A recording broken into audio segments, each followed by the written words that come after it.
Bye. Punta tayo ng powder coating result kasi andun yung aking motor, yung SR. Kunin natin din ngayon kay Dante kasi pinayos ko yung mags na.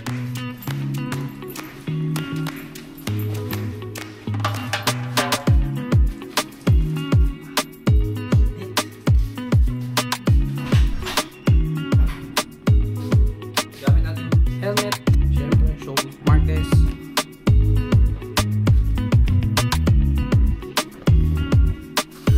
Yeah. Let's go.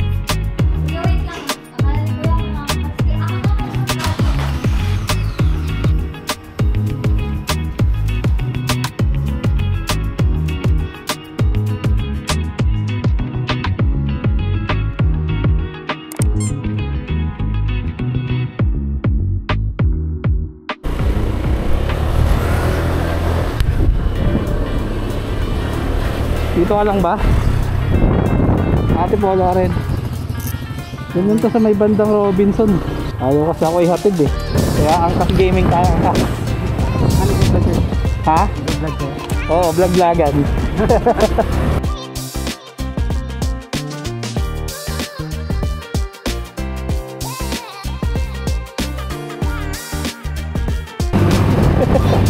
Yari dyan.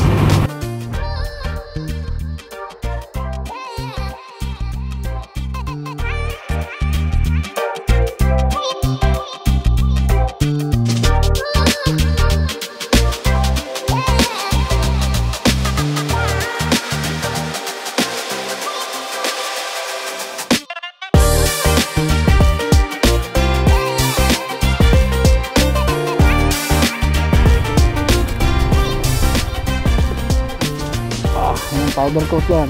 Mura yan. Magkano pa masaya ka, bossing? 179. Hirap talaga magdukot pag naka-gloves. Ang pangalan mo, sir? Carl Ordanesa, sir. Ha? Carl Ordanesa. Carl, oh. Thank you ah. Ingat ka. Sige, sir. Oh, ingat ka ah. Ganda yun na, Hydro Drip. Sticker. Ayos nga eh. Sige, ingat. Powder coated na pala yung ano niya. Yung kanyang gulong. Andiyan si Boss Dante. Takot umangkas. Realize ko na. Ano? Actually, hindi mo yung sobrang tabi. Parang ano eh, taliwas sa katawan. Napansin mo ba? Pero hindi naman siya talaga sobrang... At kasi ito kasi plate niya. Hindi siya pwede kabasan.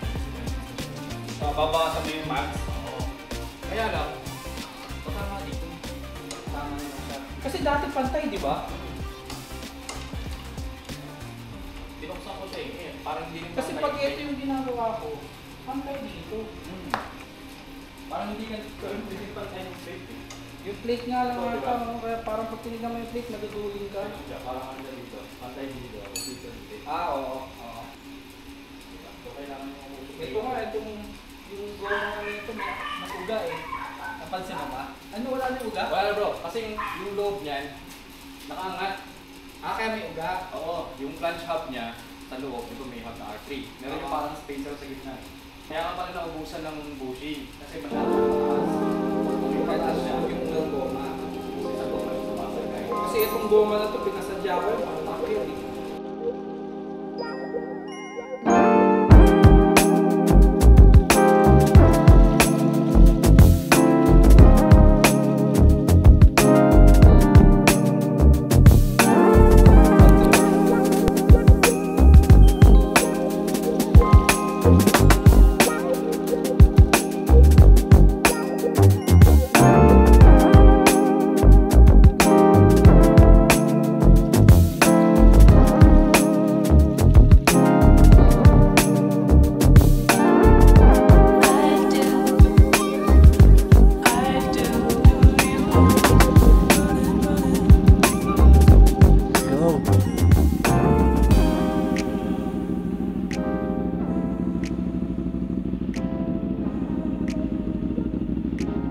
Ito lang yan, plaka. Alright. We're good. Oo. Oh, wala siya sa gitna eh. Kaya pala parang paling pagka naka ano. Pero sakto lang. So, okay na, good. Thank you, bro.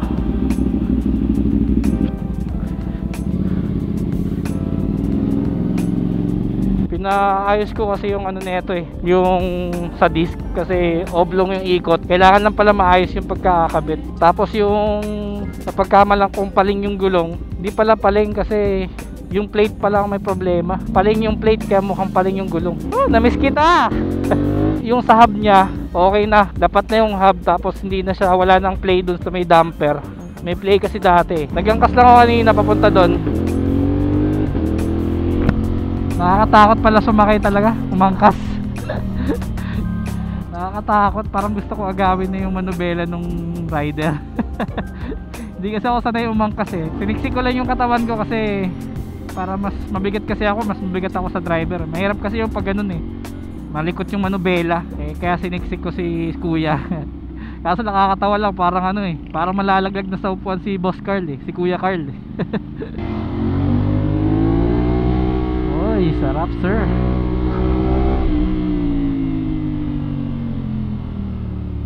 Okay na. Oh, wala nang delay. Dati parang may delay kada piga ko eh. Hindi naman dahil kailangan ko mag-rima. Pero yung mags ko kasi, tsaka yung hub, hindi kapit na kapit. May ano, ang laki ng play actually. Ang laki talaga ng play nun. Shoutout kay Boss Dante. Sa mga gusto magpakabit ng mags sa ganito, o PM nyo lang po si Boss Dante. Yun, nangunguha ng mangga sa gitna ng daan. So baka pumunta ako ng UP, papaayos ko lang yung ilaw nito para walang hyper flash. Gusto ko kasi yung ikakabit lang siya para pagka tinanggal ko yung side mirror eh plug and play lang.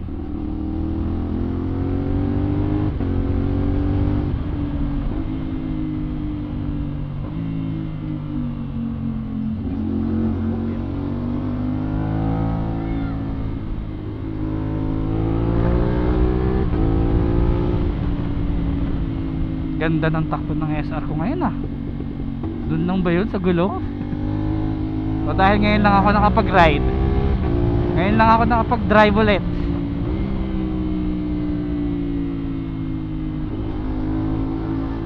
Nga pala guys, may magaganap na club race ang 450 SR this coming April. Next month na yon sa Moto IR. So sasali ang SR Squad sa Moto Club Race Tarlac Circuit Hill. Doon po gaganapin yung karera. So kung free kayo, manood kayo. Hindi ako sure kung makakasali ako doon kasi hindi ako makapag-commit na hanggang November eh. Wow, ang ganda. Whew! Sarap gamitin ng SR talaga. Ay, may ano dito kanina eh, mabuhangin.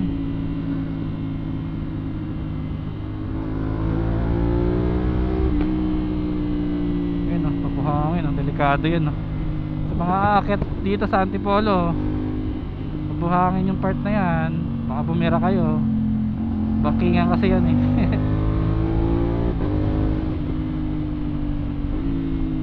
Wow, ang ganda. Ano to? Chevrolet RS. Ganda, pogi. Ay di ko alam kung anong model yan pero ang ganda. Black, ganda talaga pag all black no. Uy, park pa more.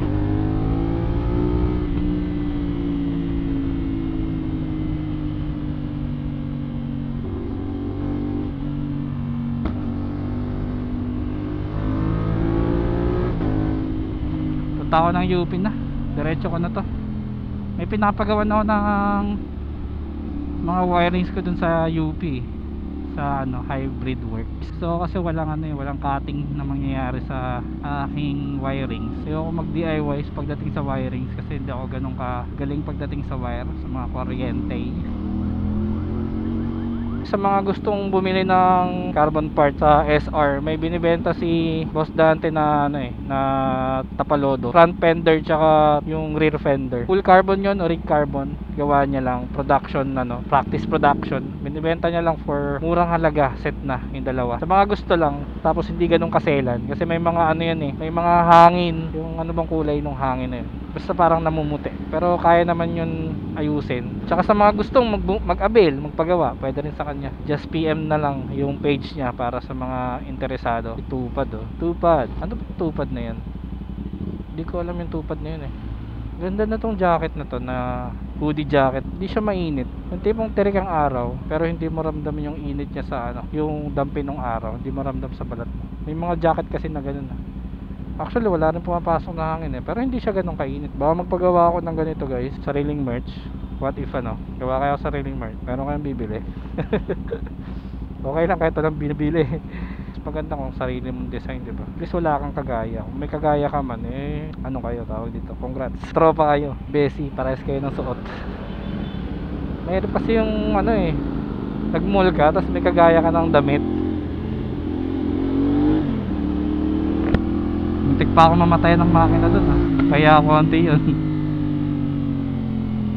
Taas ng clutch ko. Tapos ako ng UP.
Traffic ata pa UP Tuloy ko pa ba?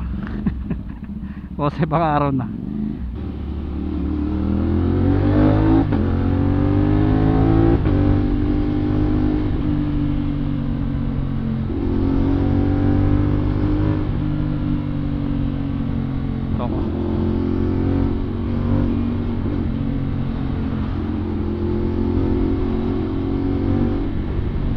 Parang mali 4 na yata next time na lang. Masyadong matraffic, baka abutin tayo ng gabi. For sure abutin nga yun ng gabi. Next time na lang. Fallback tayo, fallback. Hinto tayo dito saglit. Pakita ko lang sa inyo yung ginawa kasi hindi ko napakita kanina.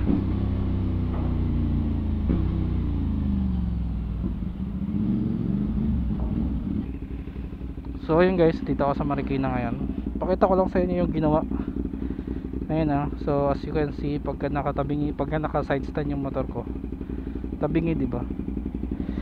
Pero pag itong titignan mo, pantay Ito lang talaga yung plate. So i-adjust lang tong plate pag ganun, para magmukhang pantay. Nagmumukha kasi siyang hindi pantay So yan lang naman yung pinagawa ko. Tsaka to, etong disc brake, kasi yung ikot niya oblong. Pero dito lang pala yung problema sa mga pinagkakabitan ng tornilyo niya. Ano lang tawag dito, kailangan nyo lang siya i-ayos just ma-center. Tapos eto naman tong hub. Yung hub kasi may ano yan, may play, may uga before, pero ngayon okay na. Binawasan lang ni Dante ng 3mm ata yung nabawas niya dun sa may collar spacer kung tawagin, dun sa hub. Kasi ito yung hub, meron pang spacer sa loob, tapos iba pa yung spacer sa labas, tapos iba pa yung spacer sa side. So bali ano yan, 1, 2, 3, 4 3 spacer meron yan sa likod. Ito sa camera kasi yung part na to meron tatlong washer na stainless nilagay si Dante. Since nagbawas siya dito ng 3mm sa washer, nilagay niya dun sa labas para walang uga yung mag, diba? At gitna pa rin yung mags. So siguro next time papagawa ko yun ng spacer na, para pag nagkabit ako ng stock mags tapos binalik ko to, madali lang, diba? Naka washer type na, ay naka spacer type. So yun lang naman. So guys, ang ganda pala tumambay dito sa Marikina, no? Yun lang naman, gusto ko lang kayong i-update sa motor ko kasi matagal tong namahinga kasi hindi tayo nakakapag-ride, diba? So sakto na to at kahit pa paano napainit natin siya. Madumi nga lang, so kailangan ko palinis ulit. So yun nga guys, again, sa darating na April next month, start ng season. So kung di kayo busy, pwede kayo manood. Portahan natin yung mga racers na SR Squad, no? Kasi sasali sila sa Moto IR Club Racing, Club Race yun, Club Race. 8 members ng SR Squad sasali dun sa race na yon. So congrats advance sa mga sasali and good luck kila Sean, kila Mo, kay Jabez, si Carlo, si City Moto guys, yun sasali yun kung hindi siya kunin as photographer ni Moto IR. Tsaka sa darating na March 22, 23, 24, Inside Racing sa may World Trade Center yan, yearly yan guys. Pupunta tayo doon, maghahanap tayo ng mga parts na pwede natin ikabit sa ating mga motor. Sale yun guys, kaya maganda restock na kayo ng mga gamit sa motor. Kasi ako ganun ginagawa ko nag-i-stock ako para in case kailangan ko, meron agad ako or ng tropa, diba? So yun lang guys, maraming salamat sa mga tumapos ng video. Shoutout sa mga tropa natin dyan, kila Sir Bien na laging nanonood daw sa atin pero panay skip ng ad. Syempre sa mga kapwa natin vlogger ng SR Squad, shoutout sa inyo. Yun, namatay, diba? Ang galing, naka primera.